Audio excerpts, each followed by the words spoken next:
ಕಾಪುದ ಜನಕ್ಲಿನ ಒಟ್ಟಿಗೆ ಇತ್ತದ ಕೆಲಸ ಮಲ್ಪನ ಮಧ್ವರಾಜ್ ಬೋಡ ಅತ್ತ ಅಪರೂಪಗ ಬತ್ತು ಪೋಪನ ಕೆಲಸ ಮಲ್ಪಂದಿನ ಶೋಭಾ ಕರಂದ್ಲಾಜೆ ಬೋಡ ಅಂದ್ ಪ್ರಮೋದ್ ಮಧ್ವರಾಜ್ ಕೇಂದ್ರ ಕಾಪುಡು ನಡತಿನ ಕಾಂಗ್ರೆಸ್ ಜೆಡಿಎಸ್ ಸಭೆಟ್ ಆರ್ಪಾತಿರೀರ ಒಡಿಪು ಲೋಕಸಭಾ ಕ್ಷೇತ್ರದ ಕಾಪುಡು ಕಾಂಗ್ರೆಸ್ ಬೊಕ್ಕ ಜೆಡಿಎಸ್ ಒಟ್ಟಾದ ಕಾರ್ಯಕರ್ತರ ಸಭೆ ನಡಪಾಯ ಸಭೆಟ್ ಒಡಿಪು ಚಿಕ್ಕಮಗಳೂರು ಲೋಕಸಭಾ ಕ್ಷೇತ್ರದ ದೋಸ್ತಿ ಸರ್ಕಾರದ ಅಭ್ಯರ್ಥಿ ಪ್ರಮೋದ್ ಮಧ್ವರಾಜ್ ಪಾತಿರ್ದ ಪೊಯ್ಯೆ ಒಂಜಿ ಲೋಡುಗು ₹1,00,000 ದಂಚ ಬೆಂಗಳೂರುಗು ಪೋವೊಂದಿತ್ತಂಡ ನಮ್ಮ ಜಿಲ್ಲೆದ ಪೊಯ್ಯೆ ನಮ್ಮ ಜಿಲ್ಲೆಗೂ ತಿಕ್ಕೊಡುಂದು ಕಾನೂನು ಕನತದ ನಮ್ಮ ಜನಕ್ಲೆಗ್ ಪೊಯ್ಯೆ ತಿಕ್ಕೊಂಡಂಚ ಮಲ್ತದ ಇತ್ತೆದ ಪೊಯ್ಯೆ ಸಮಸ್ಯೆಗ್ ತಾನು ಕಾರಣ ಅಂದ್ ಅಪಪ್ರಚಾರ ಮಲ್ತೊಂದುಲ್ಲೇರ ಪೊಯ್ಯೆ ಸಮಸ್ಯೆಗ್ ಶೋಭಾ ಕರಂದ್ಲಾಜೆನೆ ಕಾರಣ ಅಂದ್ ಪ್ರಮೋದ್ ಮಧ್ವರಾಜ್ ದೂರಿಯೇರ ನನಗೆ ಅನಿಸ್ತದೆ ಈ ಯುದ್ಧ ಭೂಮಿಯಲ್ಲಿ ವೀರ ಯೋಧರು ಯುದ್ಧ ಮಾಡ್ಲಿಕ್ಕೆ ಹೋಗ್ತಾರೆ, ಅವ್ರ ಸಾವಿಗೆ ಹೆದರುವುದಿಲ್ಲ.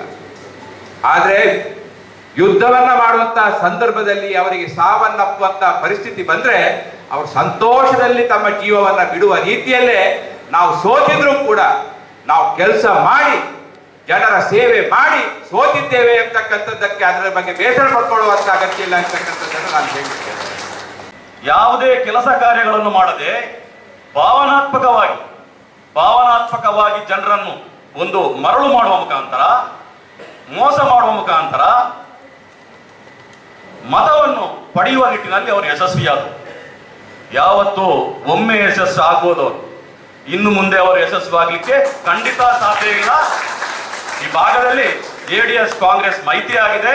ಜೆಡಿಎಸ್ ಜಿಲ್ಲಾ ಗುರುಕಾರ್ಯರು ಯೋಗೀಶ್ ಶೆಟ್ಟಿ, ಕಾಪು ಬ್ಲಾಕ್ ಕಾಂಗ್ರೆಸ್ ನವೀನ್ ಚಂದ್ರ ಸುವರ್ಣ, ಜೆಡಿಎಸ್ ಕಾಂಗ್ರೆಸ್ ನಾಯಕರು ಕಾರ್ಯಕರ್ತರು ಪಾಲ್ಗೊಂಡಿರ.